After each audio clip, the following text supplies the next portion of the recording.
So today we're gonna be sound deadening and kind of insulating. This is gonna be a first for me.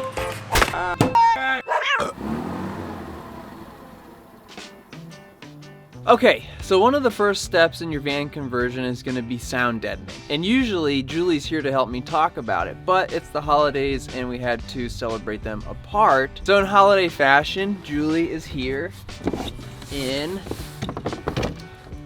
elf form. Hi!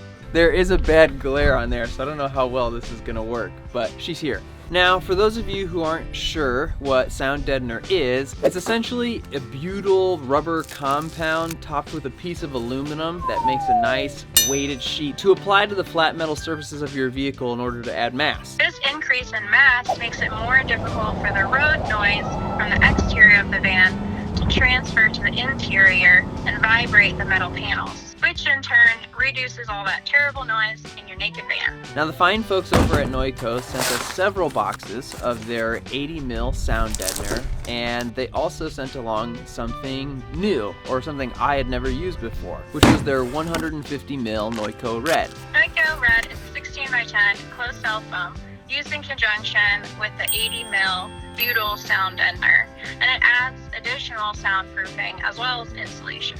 Now before you get started with the actual sound deadening process, there's a few things you're going to want to snag. First off, you're going to want to clean your walls, and they recommend using an alcohol-based cleaner and some type of rag. So we're going to clean all the surfaces of the van that we're going to apply the sound deadener to make sure there's no debris or grease, so the sound deadener will stick to it properly. And as you could tell, her eye line keeps going behind the camera. That's because she's looking at me to know that she's saying the right thing. We actually already cleaned the whole thing, so this is fake. We're faking it.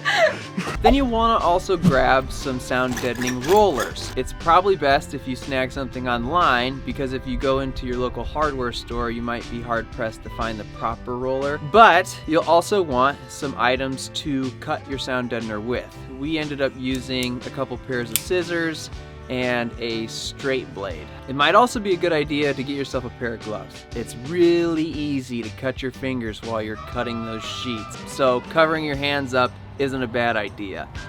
Okay, so these sheets, they come folded up like this, so they kind of trick you.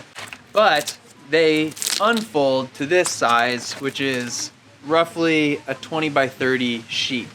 And you could tan with it if you'd like. But the first thing we've got to do is start cutting the 80mm to size and sticking it to the wall. We decided to take measurements of a few of the open spaces where we were going to apply the sound deadener so that we could cut a bunch at a time and slap them all up in one foul swoop. Yeah.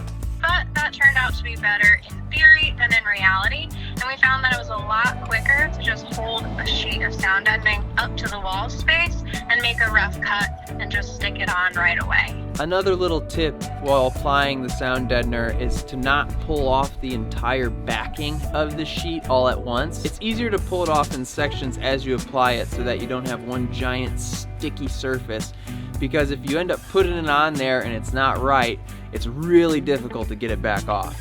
So going section by section as you smooth it down makes it a lot easier to work with. Look at that coverage. What a cut. What a cut, Julie. Way to go. What was that? All right, let's do the rest of them. And when you're applying sound deadener, they recommend it being 60 degrees Fahrenheit or warmer. If it's too cold, the sticky portion of the sound deadener won't adhere properly to your walls.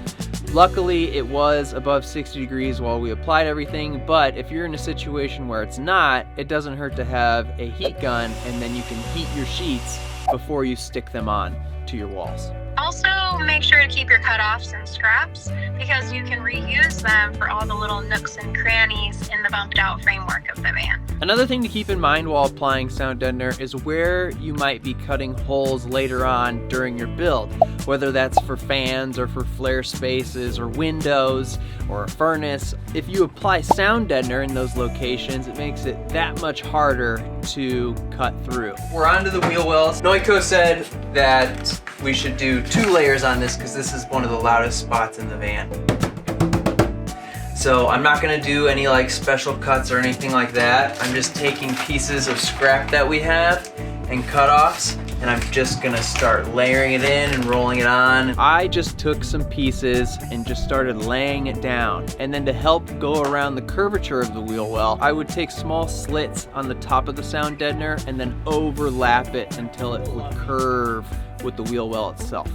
And then I just kept layering it in, and in the end, it ended up looking fine. I mean, all this stuff's gonna get covered up anyway, so it doesn't need to look pretty. It just needs to be covered. There's some type of squeak in the back. Can you guys hear it? I think the source is over here. All right.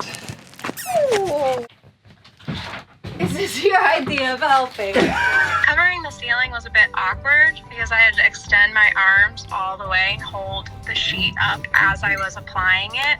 That hurts your neck.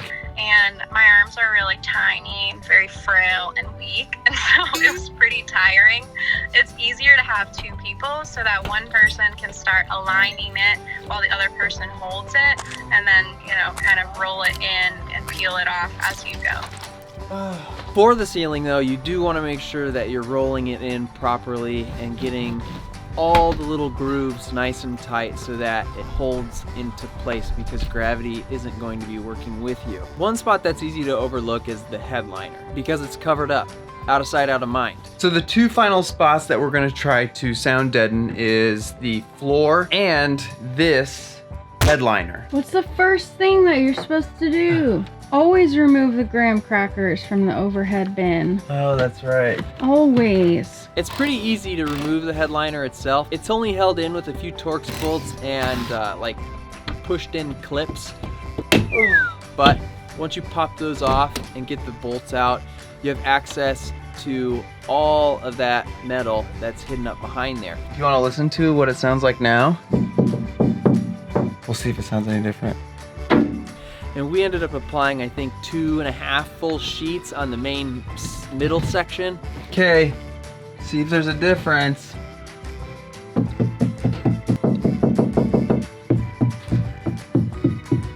The last spot that we applied Sound Deadener to was the floor, and we weren't sure at first if it would actually make a difference after all the subfloor was installed, but we had extra product, so we thought we might as well. What are you doing? A quarter. I'm hunting for loose change because we're getting pretty tight on the budget. This is the last step. These little ribs. Whoa, what is this? A plastic camping spoon. So we're gonna just cut a whole bunch of thin strips to go in the ribs here, and we're gonna run it the length of the van. Now when we applied it, we did it in thin little strips to fit into the like low divots of the floor, because we didn't want to go on the high spots, like those high ribs. That's where we were going to be attaching the joists of our subfloor. So having Sound Deadener on top of it would cause a bunch of issues when it came time to glue them down. The floor took a full hour. It's pretty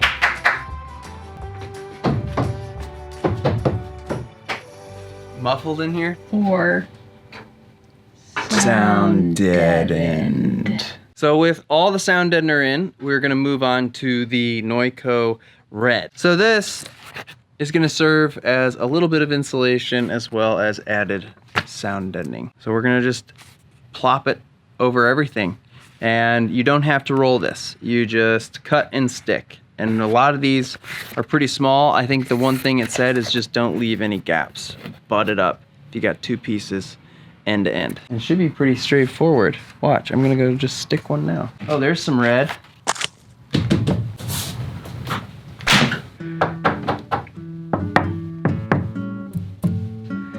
So the sheets of Noico Red go directly over all of the areas that you applied your 80 mil Sound Deadener to. The cool part is that it's a lot lighter and it's super easy to cut and work with, but it's a lot smaller. So you're gonna have to use several sheets and butt them together in order to cover the entire surface area of a couple locations within the van. Make sure when you're using multiple pieces that you butt the ends right up next to each other so there's no major air gaps between them. So one thing to keep in mind when you're applying the Noico Red is that it's only going to adhere to the areas where the Sound Deadener is.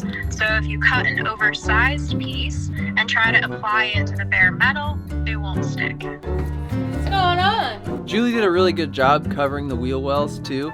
She took a lot of the scraps and made it look really pretty. And on the wheel well this time with the Noico Red, you don't have to do 2 layers, it's just 1. We didn't end up applying any to the floor. We figured with adding our insulation and our subfloor and all the other stuff that we were gonna put down there, the red would just be overkill. I will mention that there are a few spots within the van that we put the Noico Red that aren't sticking very well, and it's only in the areas where we used small pieces on bumped out portions of the van.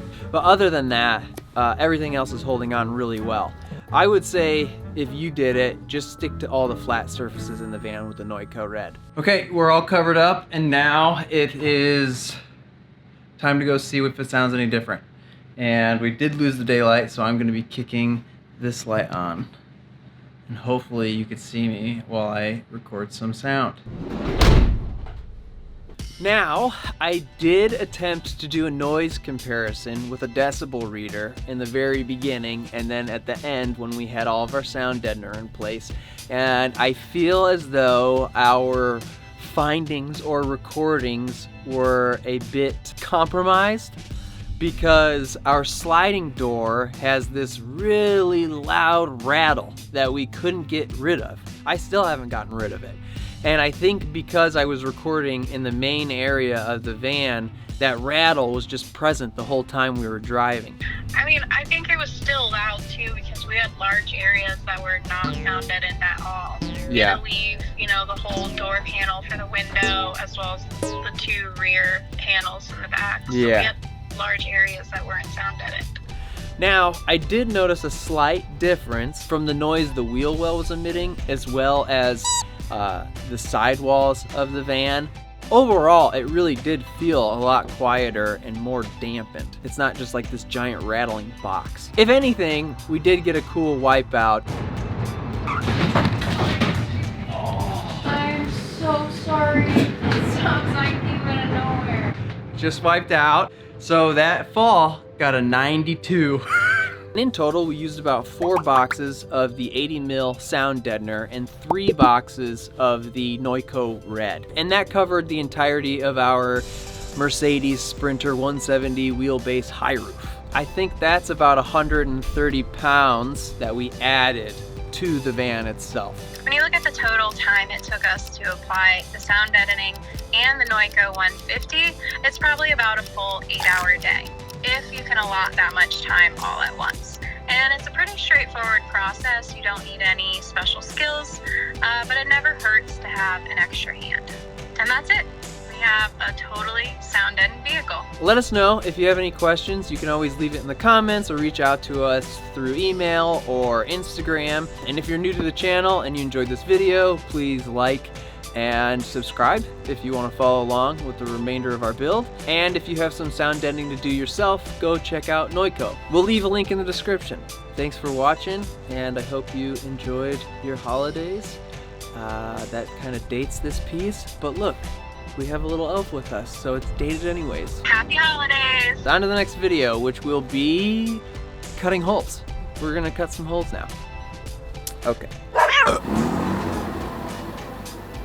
We're heading up in the bucket. He's being surprisingly calm. All right, we're good, we're good, we're good. Steve, stop! No, come on. All right, now we can all walk around. 55 feet up. Do I have a booger in my mouth? It's just a hair along. Is it? Yeah, boogery hair. I'll get rid of it. Guys, That's the good stuff. Ben, don't encourage him. He'll get worse. So,